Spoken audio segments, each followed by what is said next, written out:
Sebelum situ mungkin kenapa sih Kang mau ikut diklat?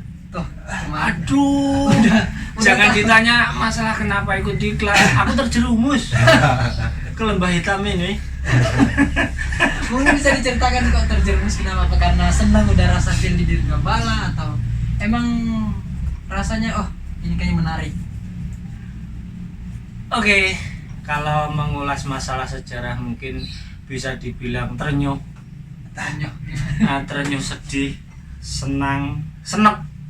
Nah itu triple S, bukan Sindoro Sumbing Slamet. Jadi sumpek senang sedih, tapi banyak senangnya. Karena apa? Dulu pada zaman dahulu kala hiduplah seorang tatang itu yang notabene orangnya nggak bisa diatur, liar itu liar, kalau dia tuh liar Ya kelihatan sama Bener. Mungkin teman-teman juga bisa lihat di bener. Dulu tatang memang nggak bisa diatur. Dan kenapa dari pertanyaannya Bang Awan ini kenapa bisa masuk Dirgabala, itu memang apa ya itu tadi terjerumus.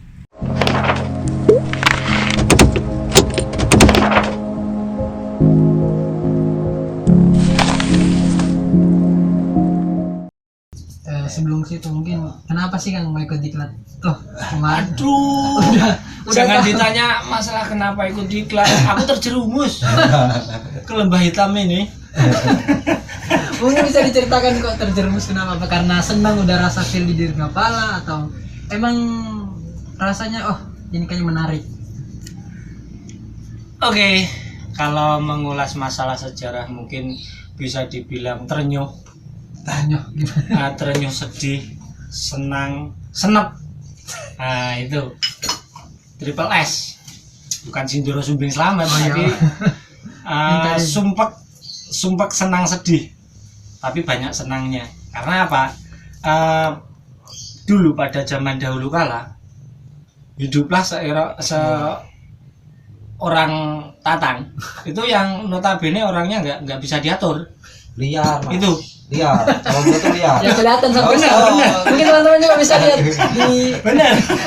Dulu tatang memang nggak bisa diatur. Dan kenapa dari pertanyaannya Bang Awan ini kenapa bisa masuk Dirgabala, itu memang apa ya itu tadi terjerumus. Karena ceritanya begini, pada saat main PS dulu kan, ya maaf ya, ini mungkin jangan dicontoh ya teman-teman ya, sering minum di kos-kosan, minum ya itulah perbuatan yang tidak benar. Dan ingat, itu tidak boleh dilakukan. Jauhi narkoba. Bener ya. Itu setelah kita udah fly, kita selalu main PS. Dulu di sebelah di dekat kos-kosan itu ada perguruan tinggi swasta. Dan di situ banyak yang menjajalkan main PS itu loh. Sewa renta. Nah, kita main di situ, terus ketemulah si itu tadi namanya si Andi. Andi itu satu angkatan tahun 99, tapi pada saat itu Andi sudah masuk ke Dirgabala. Aku masih mainan ini trek-trekan. Nah, ya itu kembali lagi ke cerita yang seharusnya parah lah. Itu. Nah, setelah itu Andi ngajak, "Tang, ayo ke secret, ke kampus." "Ngapain?" "Ini KPDN." "Apa KPDN?" Bener-bener sama sekali nggak tahu seluk-beluk Mapala itu apa. Karena memang basicnya dulu memang sering adventure, tapi adventure nyetrit. Itu gandul gantung truk atau angkutan umum kemana kayak Itu terus ekstrim. ke pantai, ke gunung, tapi tanpa adanya manajemen logistik, manajemen waktu atau manajemen keuangannya, itu nggak mikirin sama sekali. Nah, habis itu baru pertanyaan yang paling ekstrim, di secret bisa mabuk nggak gitu. Itu makanya jangan sekali-sekali dicontoh. Itu biar cuma sebagai cerita aja. Tapi dari situ baru kok kayaknya asik. ikut di kegiatan Mapala, terpancing dari KPDN itu tadi. Ya itu setelah saya sendiri ikut bergelut dengan program-program pengadaan KPDN itu, ternyata ya itu sedikit banyak mengetahui dengan kendala-kendala untuk mengadakan KPDN tersebut. Karena memang dulu itu pernah saya ikut menyebarkan brosur-brosur atau proposal itu hampir saya rasa antara 80-90% sudah jadi. Cuma dari sepengetahuan saya, dari perizinan dari kampus, entah itu karena kendala apa, perizinan kampus itu enggak deal. Itu baru kita down. Nah, setelah itu baru vakum. Aku merasakan kevakuman. Nah, terus ini bergeraklah sedikit-sedikit. Sebelum sana, jadi KPDN itu tadi yang saya sebutkan adalah lomba panjat dinding, kompetisi KPDN, kompetisi panjat dinding nasional, Tingkat nasional. Itu sudah siap kita lakukan gitu. Itu ya saya rasa ini orang-orang yang saya rasa belum punya pengalaman, tapi sudah mendapatkan sponsorship dari berbagai macam elemen, mulai kabupaten, kepolisian, terus angkatan, terus perusahaan, sampai kesultanan juga dulu sudah memberikan apresiasi dan ACC sebuah piala utama. Nah, terus ya itu, terus ya akhirnya ya dari situ terjadilah muncullah Mutat. akhirnya jadilah Mutat, dan yang notabene orang yang tidak bisa diarahkan, jangankan diarahkan sama kakak-kakaknya yang di Dirgapala, sama poltarnya saja berani nantang. Padahal yang dulunya yang namanya komandan poltar itu paling ditakutin. Bahkan ini yang sebelah ini juga dulu ekstrim. Tapi ya itu karena didikan di Dirgapala yang mengedepankan tanggung jawab dan kedisiplinan waktu, ya disitulah terjadinya proses dan sampai saat ini. Nggak tahu kenapa kok tetap nempel di Dirgapala, mungkin dengan slogan-slogan yang saya bukan anggota, saya bukan panitia, tapi aku setia. Ya. Itu entah kenapa, ya entah apa yang merasukiku juga, entah jadi ya begitu. Kalau Tatang ini sendiri istilahnya ya kalau dibilang simpatisan awalnya ya simpatisan gitu kan. Simpatisan ikut jelas lah pokoknya. Jelas. Dia mau ngikut keanggotaan dia enggak mau gitu kan. Dulunya. Enggak mau. Gitu kan, enggak mau. Mama. Atau belum ngopi dulu ya. Silakan kan. Ngopi kawan, ngopi. Dan sebagainya enggak mau gitu kan. Ya pokoknya liar. Tapi di sisi lain ya seperti yang kita harapkan gitu kan. Yang saya harapkan adalah yang penting pada saat ini, entah itu di manajemen, entah itu di sekret ataupun di lapangan, kita punya bekal gitu kan, dan teman-teman mau bertanggung jawab di situ. Dasarnya begitu gitu kan, teman-teman dulu itu seperti itu. Saya nggak berpikiran bahwa wah lu begini harus, tidak gitu kan. Disitulah akan kelihatan istilahnya yang mempunyai semua jiwa yang istilahnya organisasi itu siapa, berapa orang, Betul-betul tertanam. Ya di situ. Nah, saya lanjut kembali lagi ke masalah sejarahnya. Nah, di tahun 2000 ini sudah Tatang ini sudah ikut iklan 2000 tuh ikut iklan 2000 dikerjain bukan diklat.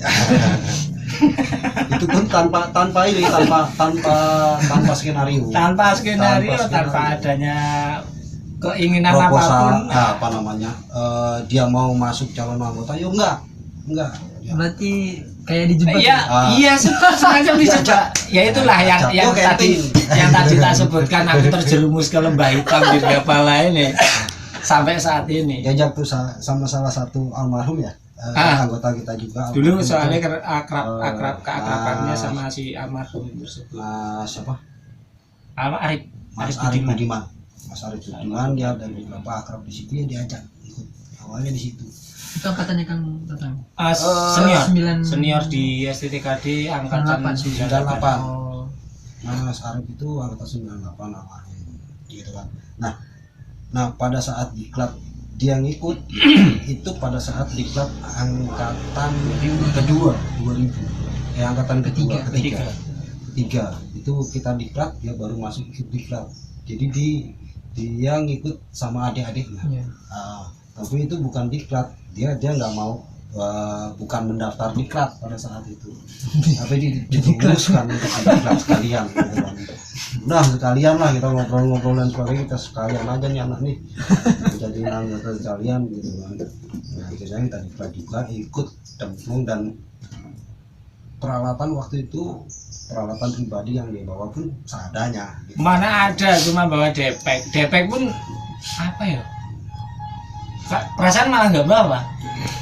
Ya cuma modal badan aja. Ayo ikut camping sama adik-adiknya gitu. Disitulah yang kita bukan jerumuskan lah, doktrin di situ yang kita coba berikan.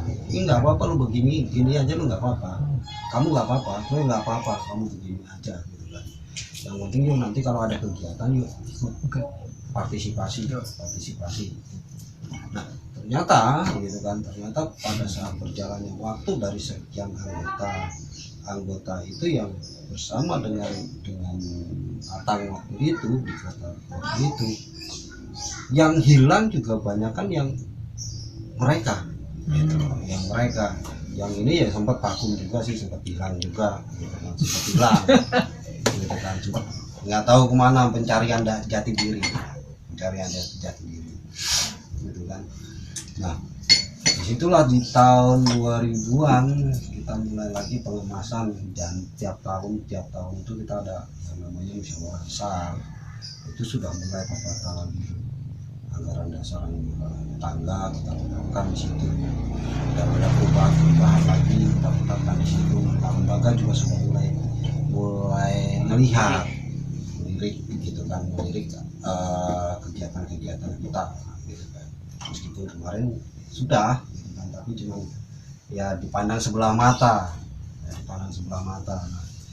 Nah disitulah kita tetapkan bahwa pada saat itu anggaran dasar rumah tangga kita jalankan, mencoba untuk kita jalan, tetapi tidak saklek gitu, tidak saklek dalam arti apa, karena anggaran dasar rumah tangga itu berat banget aturannya, dan kita belum punya. Memang kita keterbatasan dulu sampai beberapa tahun lalu itu keterbatasan SDM. Jadi prinsipnya anak-anak kalau pada saat di lapangan, teman-teman di lapangan, kegiatan ke lapangan banyak yang ikut, banyak yang jalan. Tapi pada saat mengurusi manajemen, mengurusi perizinan, mengurusi surat-surat, membuat sebuah proposal, itu Masih susah, hilang. Nah, di situ yang belum bisa kita inikan. Nah disitulah mulai. Tapi dalam debat itu pada saat musyawarah anggota yang ketiga itu ada lagi perdebatan lagi satu, itu kan namanya masih dipermasalahkan pergantian yang 2 kali iya, dilakukan. 2 kali dilakukan, kita masih permasalahan itu terus gitu kan, padahal udah ditok kemarin belum jalan. Nah disinilah baru kita mendapatkan sebuah nama yang kita tetapkan, yaitu ada Dirgapala. Jadi kita sambung, bukan kita pisah huruf per huruf. Jadi kita sambung Dirgapala Dirgantara pencinta alam. Nah, STTKB Yogyakarta terpisah. Nah, pada saat itu pula, itulah pertama kali saya mengikuti kegiatan Dirgapala yang Apa tuh? ruangan. ruangan, Di ruangan. acara formal. Formalnya di situ. Dan itu Presnya minta ampun dia. untung sudah kedoktrin di jalan. Yang bener. Enggak, maksudnya mental dan fisik sebagainya lah.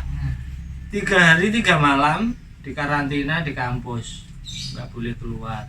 Ya. Makan cuma di Ya, ruangan di situ. jadi Itu pada saat untuk mengedilkan rumusan yang benar-benar mau dijalankan besok di Dirgapalanya. jadi pada saat itu pada saat musyawarah anggota yang ketiga itu gitu kan, memang kita tetapkan pada saat itu sampai hari itu kita di karantina gitu kan, di karantina. Jadi tidak ya di sekretariat atau di kampus sendiri. Bisa dibilang diklat. Nah, itu untuk apa? Untuk kita benar-benar mengolah mereka benar-benar mengerti, paham kita berikan rincian pasal demi pasal. Nggak cuma sekedar membacakan, enggak, tapi kita kupas di situ. Karena disitulah rancangan anggaran dasar rumah tangga (RKO) itu sudah kita clearkan dan kita mau tetapkan, tapi harus direvisi, benar-benar direvisi gitu kan, direvisi benar-benar. Jadi ya 3 hari 3 malam itu ya kita break, jam makan akan di situ. Dulu di sekret kita atau di ruangan di kampus sendiri itu ada kolam ikan. Nah, kita mancing ikan pauknya dari sana juga gitu kan.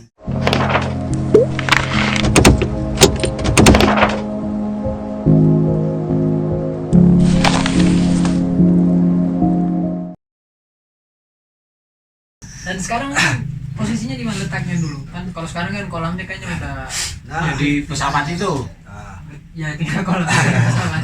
Kolam renangnya NFA. kalau sekretnya base campnya dulu itu di belakang, di asrama belakang. Di asrama belakang itu mepet sebelah selatan.